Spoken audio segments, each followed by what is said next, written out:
மேசம். மேச ராசிக்கு இத்தனை நாட்களாக 2ஆம் வீடான ரிஷபத்தில் இருந்த குரு பகவான் இப்போது 3ஆம் வீடான மிதுன வீட்டுக்கு பயிற்சியாக இருக்கிறாருங்க.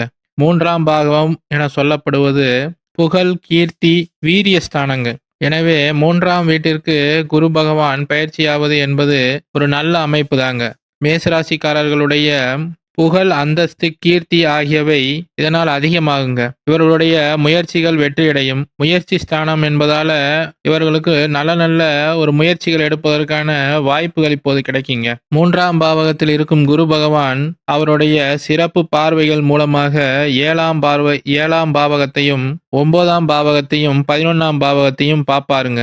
எனவே 7ஆம் பாவகம் என சொல்லப்படக்கூடிய இந்த வாழ்க்கை துணை விஷயங்கள்ல நன்மைகள் நடக்குங்க. நண்பர்கள், கூட்டாளிகள் போன்றவற்றின் மூலமாக ஒரு சில நன்மைகளை இந்த குரு பகவான் ஏற்படுத்துவாருங்க. 9ஆம் பாவகம் என சொல்லப்படக்கூடிய தர்மஸ்தானம், தந்தை ஸ்தானம் என சொல்லப்படக்கூடிய 9ஆம் பாவகத்தை குரு பார்ப்பதனால தந்தைக்கு ஒரு சில நன்மைகள் நடக்குங்க. தந்தையால் இவர்களுக்கு ஒரு சில நன்மைகள் நடக்குங்க. அடுத்ததாக லாபஸ்தானம் என சொல்லப்படக்கூடிய 11ஆம் பாவகத்தை குரு அவருடைய சிறப்பு பார்வையான 9ஆம் பார்வையின் மூலமாக பார்ப்பதன் மூலமாக மேசராசிக்காரர்களுடைய லாபங்கள் அதிகரிக்குங்க.